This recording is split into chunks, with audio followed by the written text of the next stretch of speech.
बिस्मिल्लाहिर्रहमानिर्रहीम। अस्सलाम वालेकुम नाज़रीन, आप यूट्यूब चैनल देख रहे हैं। मैं इमरान खान हूँ। कौमी सलामती कमेटी की जो मीटिंग हुई है ये बहुत इम्पॉर्टेंट होती है और ये एक आधे दिन में होती है और फिर ख़त्म हो जाती है। अहम तरीन चीज़ें जो हैं वो सामने रखी जाती हैं और इमरान खान साहब के दौर के अंदर इस बात पे बहुत ज़ोर दिया गया था कि पाकिस्तान का जो दिफा है या पाकिस्तान की जो हिफाजत है वो मईशत के साथ जुड़ी है। जिन मुल्कों की मईशत बेहतर होती है वो अपना दिफा बेहतर कर सकते हैं और मसाइल से बेहतर अंदाज में निपट सकते हैं और यही चीज़ तब से लेकर अब तक चल रही है। अब जो कौमी सलामती कमेटी की मीटिंग हुई है उसमें कुछ चीज़ें हैं, मैं आपके सामने रख देता हूँ ब्रीफली ज़रा जल्दी से। उसकी वजह यह है कि मैंने आपको कुछ इसके बारे में अहम चीज़ें बतानी हैं। एक तो यह है कि कोई रोड मैप ऐसा हुकूमत की जानिब से इस मीटिंग में नहीं रखा जा सका जिससे पाकिस्तान मौजूदा बहरानों से निकल जाए। ख़ास तौर पे इसहाक डार साहब का एक बहुत बड़ा फेलियर है, बिलावल जरदारी का एक बहुत बड़ा फेलियर है कि खारजा मामलात हों पाकिस्तान के या पाकिस्तान के ख़जाना के मामलात हों, इन दोनों मामलात में जो मौजूदा इम्पोर्टेड हुकूमत है वो मुकम्मल तौर पे नाकाम नज़र आ रही है। कैसे, मैं आपको बताता हूँ, लेकिन पहले ज़रा ये ख़बर आप देख लें। इसमें जो अहम चीज़ें हुई हैं, ये 40वां इजलास है शहबाज शरीफ साहब की ज़ेर सदारत ये हुआ है। इसका एक एलामिया जारी किया गया है। एलामिया को आप देखें तो आपको पूरी कहानी समझ आ जाती है। वो ये कह रहे हैं कि कौमी सलामती का तसव्वुर माशी सलामती के गिर्द घूमता है, पुरानी बात है। और ये कि माशी खुद निसारी और ख़ुद मुख्तारी के बगैर कौमी खुद मुख्तारी और वक़ार पर दबाव आता है, पुरानी बात है।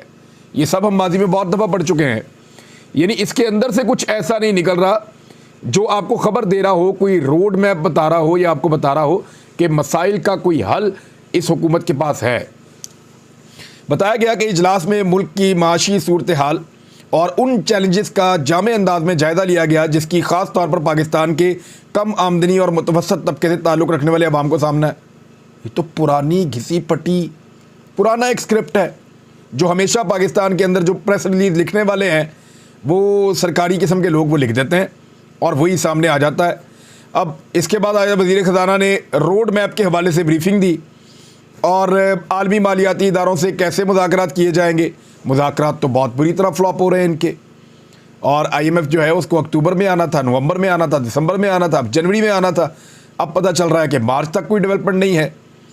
कोई मुसलमान मुल्क जो दोस्त हैं या दोस्त ममालिक आप कह लें, मुसलमान खाली ना भी बोलें, वो भी पाकिस्तान को पैसा देने के लिए तैयार नहीं है। और फिर उन्होंने कहा जी मईशत को मजबूत करने के लिए ठोस इक़दाम किए जाएंगे। इस पर हमारा इत्तफाक हो गया है। पुरानी चीज़ें, बल्कि ऐसी चीज़ें जिनमें ख़बर कोई नहीं है। ये पूरी प्रेस रिलीज़ मैंने पढ़ी है। इसके अंदर चाहे दहशतगर्दी के ऊपर बात हो रही हो, चाहे इकॉनमी के ऊपर बात हो रही हो, लेकिन जो एलामिया जारी किया गया है, इस पूरे एलामिया को अगर आप पढ़ें, उन्होंने कहा कि मुसल्लह अफवाज भरपूर, महफूज और साजगार माहौल फराहम करेंगी, यानी ये इन्वेस्टमेंट के लिए और बाकी चीज़ों के लिए और मईशत के लिए। एलामिया में बताया गया कि कोई भी मुल्क दहशतगर्दों के लिए कोई पनाहगाह या सहूलत फराहम नहीं करेगा और पाकिस्तान इस हवाले से अपने शहरियों की हिफाजत के तमाम हुकूक महफूज रखता है। ये पुरानी बात है। अफ़गानिस्तान को ये एक्चुअली कहना था ना। अफ़गानिस्तान के इर्द गिर्द 6 मुल्क हैं और दहशतगर्दी सिर्फ पाकिस्तान में आती है, बाकी आप लोग खुद समझदार हैं। अच्छा, इसमें इन सारी चीज़ों के ऊपर अगर आप गौर करें तो ये पुराने ज़माने की एक प्रेस रिलीज़ है और वही घिसे फटे जुमले, वही अल्फाज, एलामिया जारी हो गया। एक्चुअली अंदर क्या हुआ या कोई रोड मैप मौजूद था, इस 2 दिन की मीटिंग के बाद मेरे सोर्स ये बता रहे हैं कि एक मायूसी है। और मेरा एनालिसिस ये है इसके ऊपर कि इसहाक डार साहब और शहबाज शरीफ साहब की हुकूमत के वज़रा कोई रोड मैप नहीं दे सके सियासी लोग कि हम किस तरह इन मसाइल से पाकिस्तान को, इन बहरानों से निकालेंगे। ख़ास तौर पे जो मईशत का एक बहरान है, यानी जो सिक्योरिटी फोर्सेज हैं उनके तो अपना एक ही मामला है ना, उनको दहशतगर्दी ख़त्म करनी है, अपनी इंटेलिजेंस को ज़्यादा बेहतर और मौसर तरीके से इस्तेमाल करना है। इमरान खान साहब गो कि ये शिकवा करते हैं कि जिस वक्त दहशतगर्दी पाकिस्तान में बढ़ रही थी उस वक्त तवज्जो रजीम चेंज ऑपरेशन करने की तरफ थी, तो फिर तवज्जो बटी हुई थी एजेंसीज़ की। उनका ये गिला है इमरान खान साहब का और वो ये बातें करते हैं। लेकिन देखें, जो इदारे हैं सिक्योरिटी के, उनकी तो ज़िम्मेदारी यही है कि वो पाकिस्तान को महफूज बनाए और उनको वो करना पड़ेगा और उनका जो अमल है उससे साबित हो जाएगा। पाकिस्तान के अंदर जब दहशतगर्दी रुक जाएगी, ये ख़त्म हो जाएगी, तो हम समझ जाएंगे कि वो कामयाब हो गए हैं। अदरवाइज़ बाकी जो सारे काम हैं खारजी महाज के ऊपर, ख़जाना के महाज के ऊपर, वो सारे के सारे ज़िम्मेदारी है पाकिस्तान की हुकूमत की। हत्ता कि पाकिस्तान के शहरियों का तहफ़्फ़ुज़ भी हुकूमत की ज़िम्मेदारी है। बकौल उनके तो वो वोट लेकर आए हुए हैं, लेकिन रजीम चेंज ऑपरेशन भी हम सब ने होता हुआ देखा है। अब ये पाकिस्तान में जो सबसे ज़्यादा दहशतगर्द हमले हो रहे हैं वो हो रहे हैं खैबर पख्तूनख्वा में। फवाद चौधरी साहब ने एक गिला किया है। उन्होंने कहा कि इस मीटिंग के अंदर, या नेशनल सिक्योरिटी कमेटी की जो एक मीटिंग हुई है, इसमें खैबर पख्तूनख्वा के वज़ीर आला को नहीं बुलाया गया। ये फवाद चौधरी साहब ने गिला किया है कि हुकूमत वक्त ने खैबर पख्तूनख्वा के वज़ीर आला को दावत ही नहीं दी उस मीटिंग के अंदर जहाँ पे नेशनल सिक्योरिटी कमेटी बैठी और बैठकर उन्होंने मुल्क में सिक्योरिटी के मामलों को डिस्कस करना था। जो सबसे ज़्यादा मुतासरा सूबा है खैबर पख्तूनख्वा, उसके वज़ीर आला को ना बुलाना फवाद चौधरी साहब ने, वही अजीब बात है, लेकिन फवाद चौधरी साहब ने कहा कि उनको जानबूझकर दावत नहीं दी गई। इमरान खान साहब ने एक इंटरव्यू दिया है और उस इंटरव्यू ने हर तरफ एक आग लगा दी है। बहुत खुलकर बहुत सारी बातें उन्होंने की हैं। आरिफ हमीद भट्टी साहब उस इंटरव्यू को लेने के लिए गए थे। GNN न्यूज़ से मैं पहले माजी में उनके पास काम भी कर चुका हूँ और ये इंटरव्यू जो है इसके बारे में मैं बात करता हूँ, लेकिन पहले ज़रा एक और ख़बर है वो आप सुन लें कि सुप्रीम कोर्ट में अरशद शरीफ शहीद कत्ल का जो आज खुद नोटिस की समाअत है वो अब शुरू होने जा रही है। 5 तारीख को दोपहर 1 बजे सुप्रीम कोर्ट ऑफ पाकिस्तान के अंदर जो है वो बेंच इसको सुनेगा, 5 रुकनी लार्जर बेंच, और इसकी समाअत करेगा। दिन के 1 बजे इसकी समाअत होगी।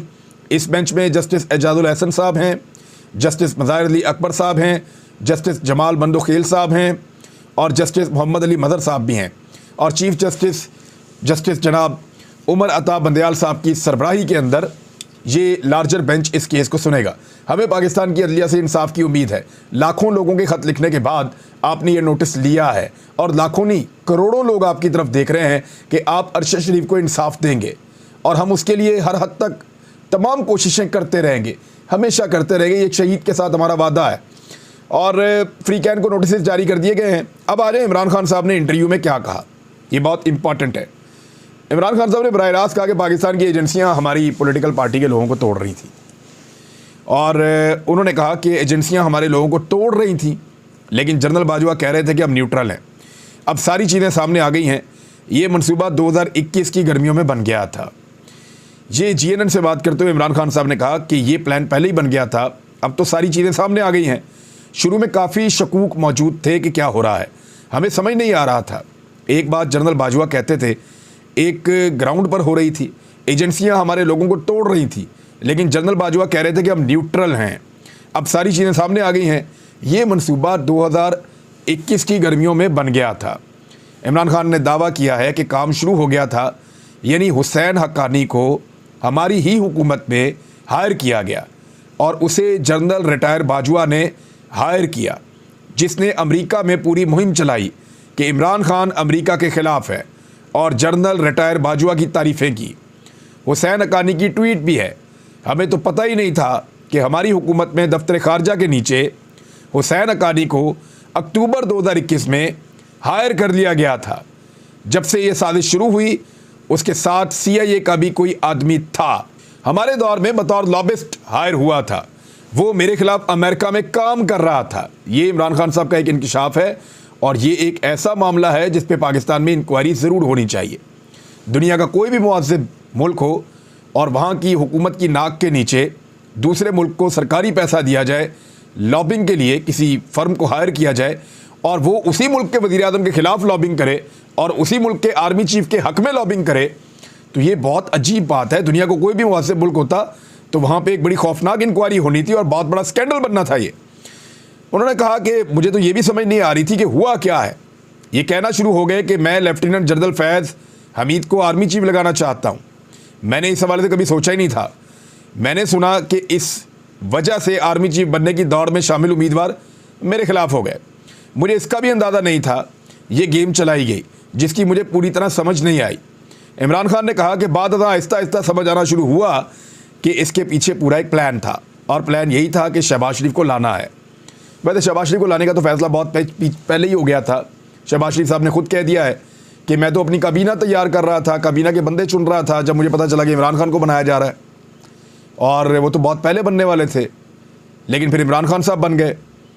और हामिद मीर ने भी एक पोल खोल दिया है कि बाकायदा शहबाज शरीफ के इंटरव्यूज़ हुए थे और पाकिस्तान की फ़ौज के जर्नैलों ने वो इंटरव्यू लिए थे उनको वज़ीर-ए-आज़म बनाने के लिए। तो ये तो पाकिस्तान में जमहूरियत का हाल है। शाहज़ैन बुगटी के बारे में उन्होंने कहा उनकी इजाज़त के बगैर खाना भी नहीं खाता। जब वो गया तो हमें आखिर में वाज़ेह हुआ कि हमें हटाने का इनका प्लान बना हुआ है। इमरान खान ने कहा कि एक जनरल डायर बाजवा तौसीह से पहले थे और एक उसके बाद थे। जब तौसीह हो गई तो मेरे ख्याल में जब उन्होंने सारी पार्टियों को साथ मिलाकर असम्बली से वोट मंजूर करवाया और ख़ास तौर पर नून लीग को ऑन बोर्ड लिया, मेरा ख्याल है उनकी उस वक्त अंडरस्टैंडिंग हो गई थी। उन्होंने दावा किया कि एकदम जनरल बाजवा कहना शुरू हो गए कि मईशत को ठीक करें, एहतसाब को भूल जाएं। ये वो मसला है जिसमें इमरान खान साहब और जनरल बाजवा के दरमियान दूरियां पैदा हुई थी, क्योंकि इमरान खान साहब इस बारे में बड़े हसास हैं, टची हैं कि एहतसाब पाकिस्तान में होना चाहिए। NRO की बातें शुरू हो गई, कहने लगे छोड़ें आप क्यों पड़े हुए हैं, क्योंकि समझौता हो गया था। उनका समझौता ये था कि केसेस से पीछे हट जाएं। फिर जो प्ले बॉय वाली बात है इमरान खान साहब ने मज़ीद एलेबोरेट करके इस इंटरव्यू में कही। उन्होंने कहा कि मैं जनरल बाजवा पर भरोसा करता था, मैं सोचता था कि इस्टेब्लिशमेंट मेरी तरह सोच रही होगी। अगर करप्शन से मुल्क बैठता है तो इस्टेब्लिशमेंट को वही दर्द होगा जो मुझे है, क्योंकि इन लोगों के तो पैसे बाहर पड़े हुए हैं, इन दो बड़े ख़ानदानों के स्टेक्स ही पाकिस्तान में नहीं है। इमरान खान ने कहा कि मेरी जनरल बाजवा के साथ अगस्त के करीब आखिरी मुलाकात हुई थी। उन्होंने अजीब बात की कि आपके लोगों के ऊपर फाइलें हैं, हमारे पास ऑडियो और वीडियोज़ हैं, और मुझे कहते थे कि आप भी प्ले बॉय थे।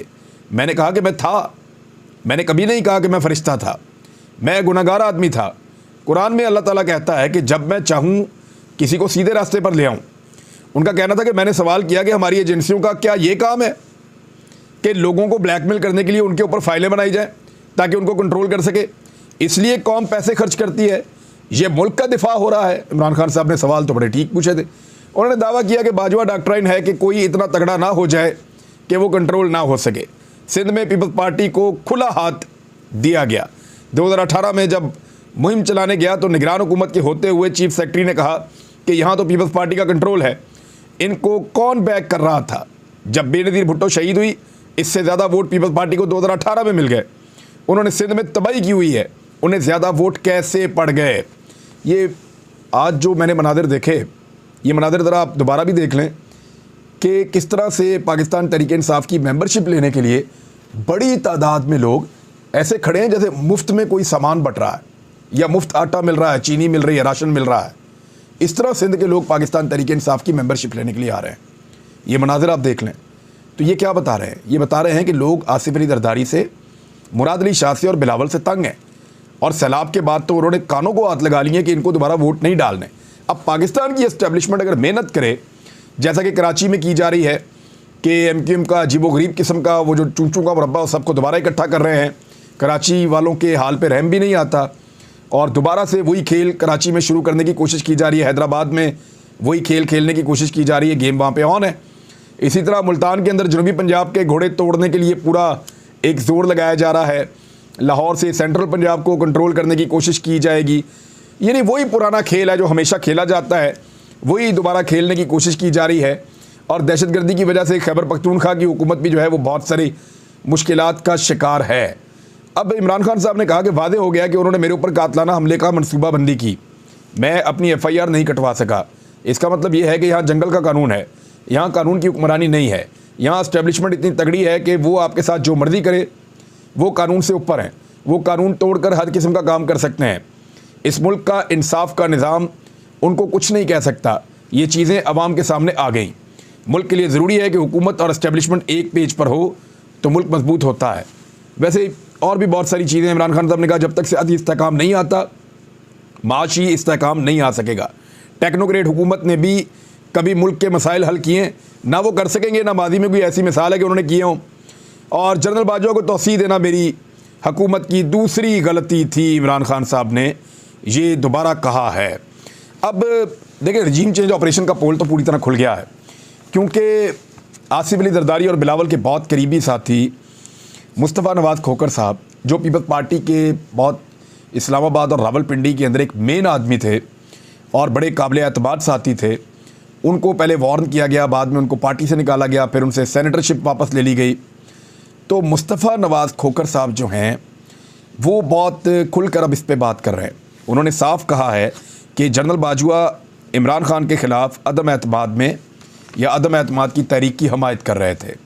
ये बात मुस्तफ़ा नवाज़ खोखर साहब ने कही और पीपल्स पार्टी के बारे में उनको बड़ी मायूसी हुई कि ये वो पार्टी नहीं है जहाँ पे इख्तिलाफ़ राय को बर्दाश्त किया जाए।